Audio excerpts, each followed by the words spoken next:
For months now. Actually, let's just call a year and some change. I've been hammering the same point over and over again. Wide receiver 2, WR2. The black hole in the Steelers' offense that's been screaming for attention while everything else was being adjusted, retooled, and revamped.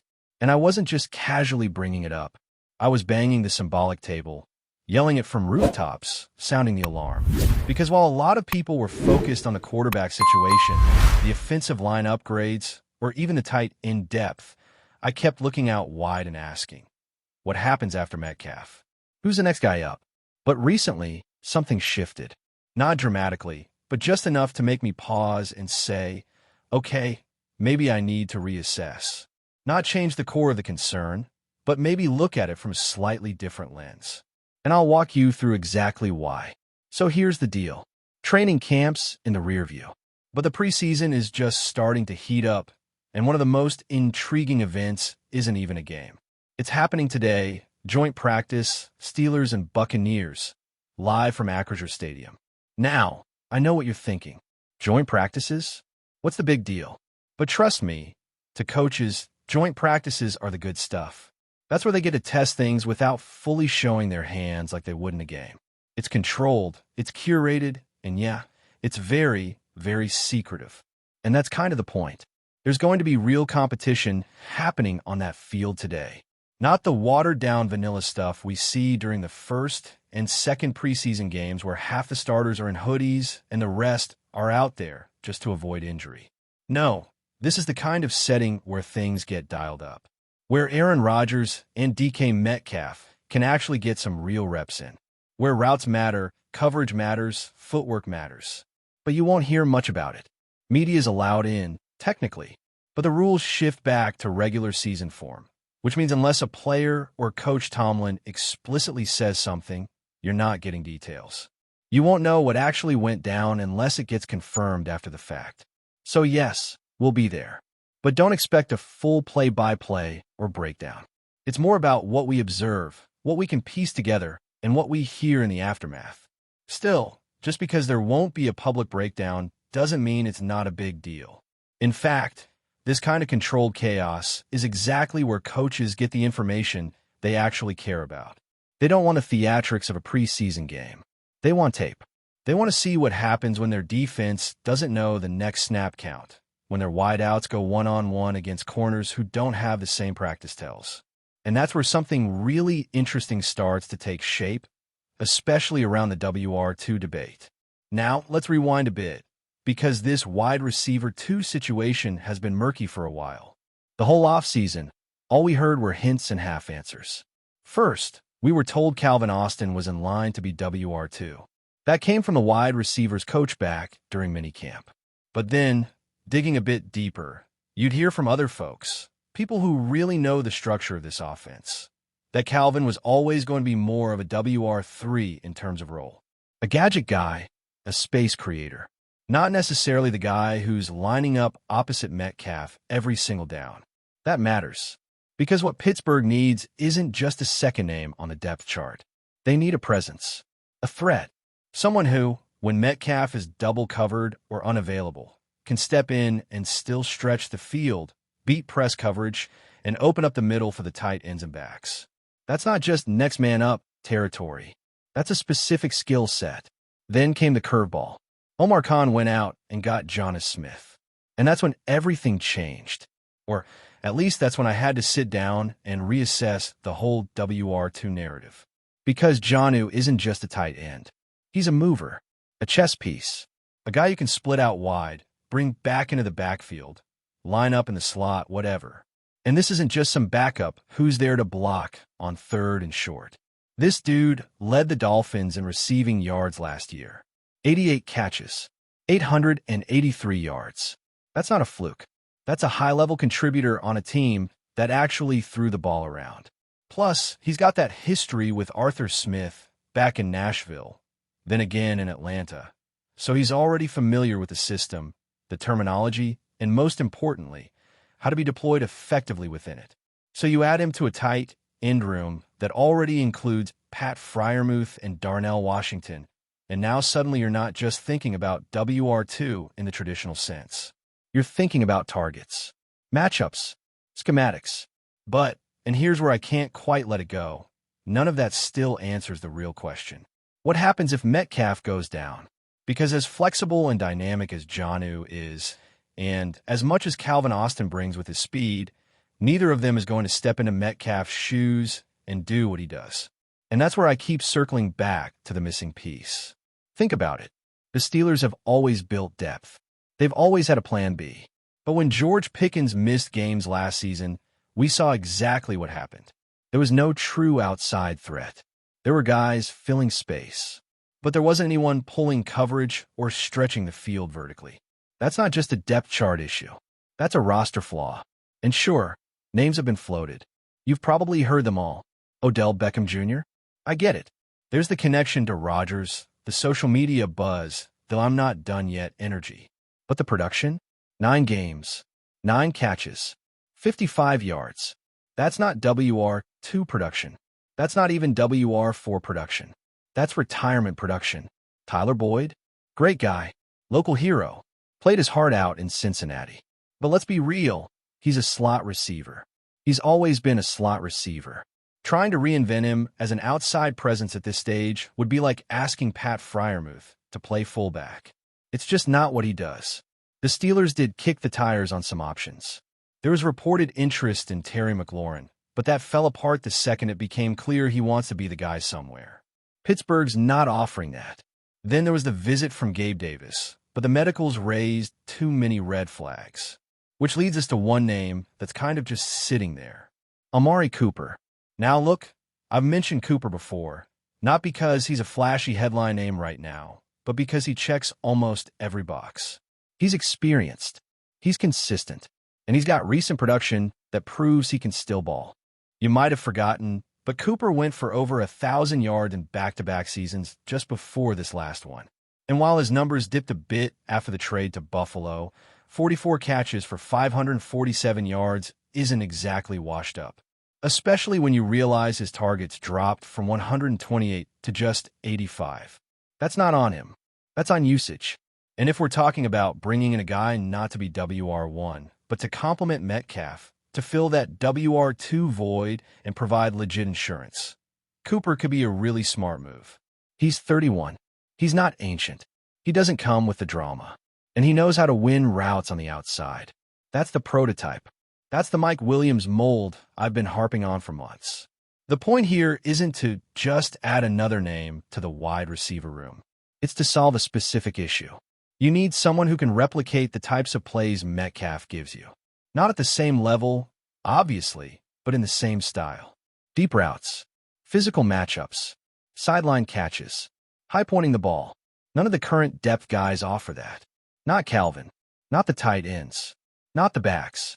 So as we move deeper into the preseason and start to see this offense evolve, and yes, I do think Jonnu Smith is going to shake things up a lot more than people are expecting. I still believe there's one move left to make. Not a desperation move, not a splash for the sake of headlines, but a calculated acquisition of a proven player who fits a very real need. Because if the Steelers are serious about contending, about giving Rodgers the best possible setup, about maximizing this version of Arthur Smith's offense, then they can't roll the dice on a gap that's already been exposed.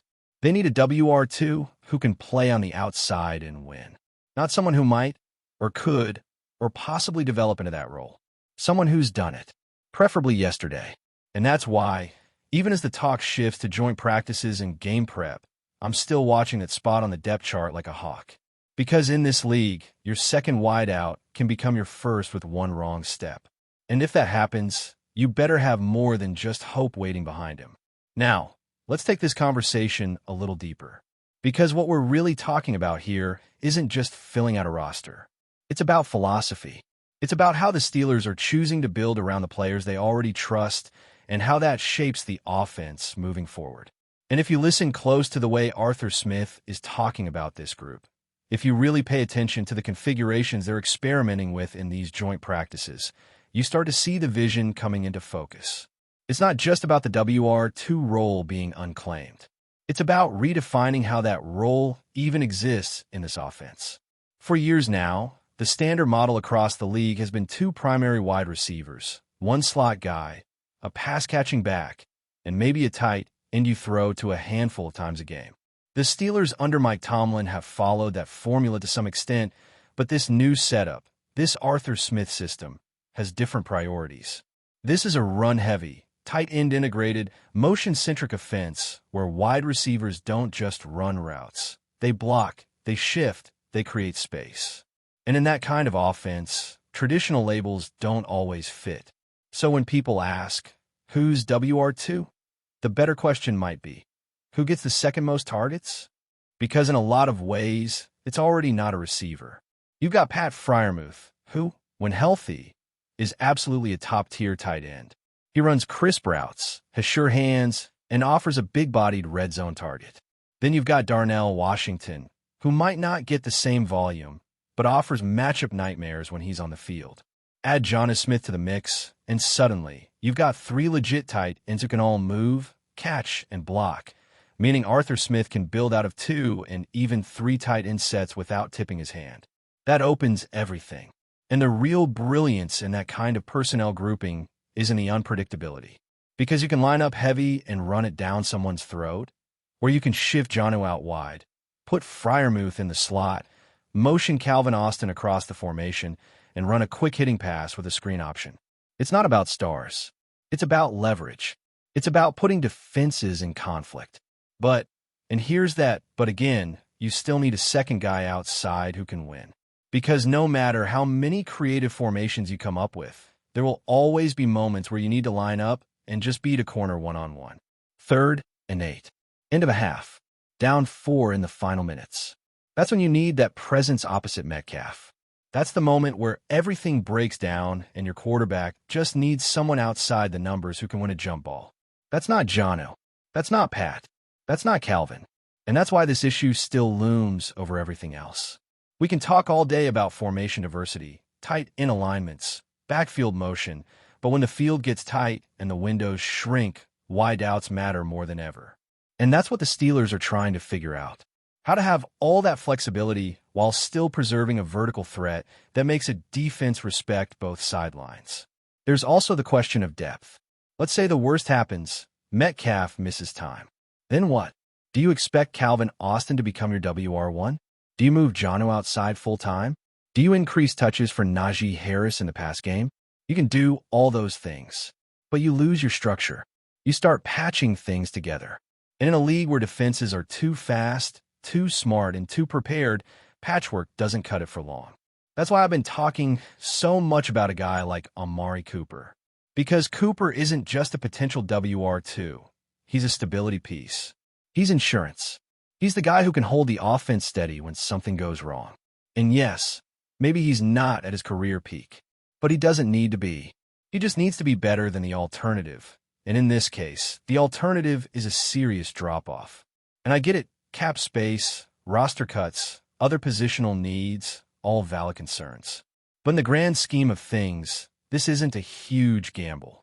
Cooper wouldn't cost you prime assets. He wouldn't require massive guarantees. He's not some ego that demands 10 targets a game. He's a pro. He'd slot in, do his job, and make the guys around him better. Let's not forget, either, that Rodgers is the kind of quarterback who thrives when he has rhythm with his receivers. He's not a chuck it and hope guy. He's precise. He needs timing, trust, patterns. Metcalf has that with him. They're building something real. But there needs to be another piece, someone Rodgers can lean on when Metcalf's covered or when the pocket breaks down. Because the second that trust breaks, Rodgers doesn't force the throw, he shuts it down. He eats the sack or throws it away. That's smart, but also means drives stall. And that's what you can't afford. So where does that leave us? It leaves us with a wide receiver room that's talented but incomplete. Calvin Austin brings speed and gadget potential, but he's not yet a full-time outside receiver. The rookies haven't popped in a meaningful way. The veterans, if you want to call them that, are mostly rotational guys or special teamers. And there's a clear, obvious gap between Metcalf and the rest. Opposing defenses already know who to bracket. They already know where the ball's going when it matters. And until someone else forces them to adjust, the offensive plan is predictable. That doesn't mean it's ineffective, just predictable. And in the NFL, that's often the difference between 10 wins and 12, between a playoff game and a playoff run. The good news is the solution is out there. There are names still sitting in free agency. There are teams with an extra body at wide out who'd trade for cheap. It's not a matter of availability. It's a matter of intent. Are the Steelers willing to invest in solving this now? Or are they hoping it works itself out? Because hope is not a strategy. Not in this league. Not when you're trying to contend. And look, I'm not saying the front office has ignored the issue. Khan clearly understands roster construction. The trade for Jonnu Smith wasn't just a move, it was a signal. A shift in thinking. It told us they're looking to create matchup problems and use versatility to stretch defenses horizontally instead of just vertically. That's smart. That's modern. That's how winning offenses operate. But modern doesn't mean you abandon fundamentals. You still need guys who can beat press coverage. You still need perimeter threats who can draw safety help. You still need outside receivers who force coordinators to change their coverages.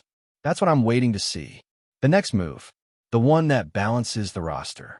And if it's not Amari Cooper, fine. Find someone else. There are options. Trade targets. Low-cost vets. Guys coming off injury who still have something left in the tank. But do something. Because this offense is on the brink of being truly dangerous. But it needs that one more piece to get over the top. And yes, I know some people will say I'm making too much of this. That it's just WR2. That it's a complimentary role. But let me tell you this. Go watch any playoff team from last season. Look at their top 2 receivers. Look at their ability to move the chains when the primary guy was blanketed. Look at how often WR2 bailed out a broken play. You'll start to realize how essential that second guy really is. And that's what this whole conversation is about. It's not about panic. It's about preparation. About being proactive instead of reactive. Because by the time Metcalf goes down or draws triple coverage, it's already too late to solve the problem. You fix it now, or you live with the consequences later. So while the rest of the preseason unfolds, while fans and analysts debate offensive line rotations or depth at cornerback, I'll still be watching WR2. Watching for signs. Watching for movement. Because this might be the most under-the-radar storyline in all of camp, but it could be the one that makes or breaks the season. The clock is ticking. The opener's not far off. And the time for hoping someone steps up is just about over. But before we dive in, don't forget to subscribe to Steelers Nation Central and hit the like button on this video. Your support helps us keep bringing you the latest updates on the Pittsburgh Steelers. And don't forget to share your thoughts on the news in the comments below. There are growing whispers in NFL circles that Baker Mayfield has once again embraced his reputation as one of the league's most unapologetic trash talkers. And this time, the Pittsburgh Steelers are in his crosshairs. Sources close to the Tampa Bay Buccaneers locker room claim that during a recent closed-door media session, Mayfield reportedly laughed off the notion that Sunday's clash against Pittsburgh could be a challenge. Allegedly, with a smirk that left no doubt about his confidence, the quarterback suggested that the upcoming game would be a walk in the park for his squad. This remark, though never officially confirmed by the team's PR staff, has already begun making waves on social media, where fans for both sides are dissecting every syllable. For Buccaneers supporters, the sentiment is a rallying cry, proof that their leader isn't afraid to play mental chess before stepping onto the field. For Steelers loyalists, however, it's a blatant provocation, a calculated slight aimed at one of the league's most tradition-rich franchises. Whether this is classic Mayfield bravado or a calculated psychological tactic, one thing is certain. The comment, real or exaggerated, has set the stage for a game dripping with tension, pride, and the irresistible pull of gridiron drama. The speculation didn't just stop at the locker room chatter. Several insiders believe that Mayfield's comments are part of a broader strategy to unsettle the Steelers' defense before the first snap. By publicly, albeit informally, dismissing Pittsburgh's threat, he may be trying to lure them into overcommitting or letting emotions override disciplined play. Veteran players know that when anger seeps into a defensive game plan, mistakes can follow, and quarterbacks like Mayfield thrive on exploiting those mental lapses. Yet there's a risky flip side. The The Steelers have long been known for turning perceived disrespect into fuel, often producing some of their most inspired performances after being publicly underestimated. Rumors suggest that head coach Mike Tomlin has already addressed the alleged comments in team meetings, framing them as bulletin board material to sharpen his squad's focus. Meanwhile, in Tampa Bay, the narrative is being quietly spun as a mark of confidence rather than arrogance, with whispers that Mayfield's boldness has energized his own locker room. It's this delicate dance between hype and hostility, confidence and complacency, that has transformed a routine mid-season matchup into one of the most anticipated and emotionally charged games on the calendar. Observers who have followed Mayfield's career know that his brand of confidence, bordering on cockiness, isn't new. From his college days at Oklahoma to his time with the Cleveland Browns, he has built an identity around being both underestimated and unapologetically outspoken. Supporters call it competitive fire, while critics label it reckless bravado. This latest reported jab at the Steelers could be seen as yet another example of how he thrives in high-stakes, high-pressure environments. The timing is also intriguing. Tampa Bay is riding a wave of momentum after a string of convincing wins, while Pittsburgh's form has been inconsistent, leaving them vulnerable to psychological disruption. Social media reactions show a deep divide. Buccaneers fans are creating memes and hashtags celebrating the easy win prophecy, while Steelers fans are flooding comment sections with reminders of past upsets. In sports, perception can sometimes matter as much as performance, and Mayfield's rumored words have already altered the emotional landscape of the matchup. Even if he never actually said them, the belief that he might have is enough to stir the pot, making every snap, tackle, and touchdown feel like part of a larger battle of wills. Behind the scenes, league insiders are hinting that the NFL itself is quietly pleased with the controversy, as it fuels ratings and fan engagement. Rivalries thrive on tension, and this budding animosity between Mayfield and the Steelers adds a narrative layer that marketing teams can easily amplify. Television promos are already featuring clips of Mayfield's past confident soundbites, spliced with shots of the Steelers' most intimidating plays. Broadcasters know that when viewers tune in with heightened emotions, either to witness a hero's triumph or a villain's downfall, the stakes feel larger and the spectacle more memorable. In Tampa, practices reportedly have taken on a sharper edge, with players feeding off their quarterback swagger.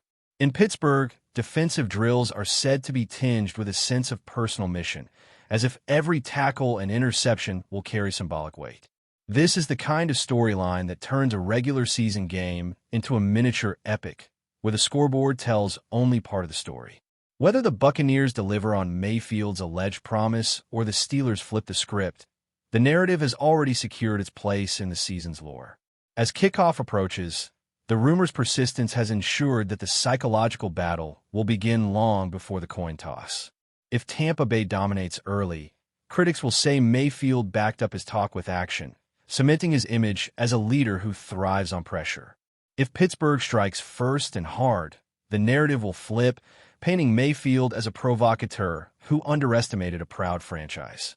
Either outcome will reverberate beyond the final whistle, shaping media narratives for weeks to come. What's certain is that both fan bases are entering the weekend with heightened emotions, expecting not just a game, but a statement. This is the magic of sports gossip. A few words, confirmed or not, can ripple through locker rooms, fan communities, and media channels, transforming expectations and sharpening rivalries. The truth of whether Mayfield actually uttered the easy win comment may remain forever in the realm of speculation. But in football, perception often has as much impact as reality. As stadium lights blaze and cameras roll, the world will watch to see whether the Buccaneers cruise to an effortless victory or whether the Steelers seize their chance to turn rumored disrespect into undeniable revenge. That's it for this update. If you enjoyed the video and want to keep receiving exclusive news about the Pittsburgh Steelers, make sure to subscribe to Steelers Nation Central and give this video a like. We always look forward to hearing your comments and opinions. See you in the next video.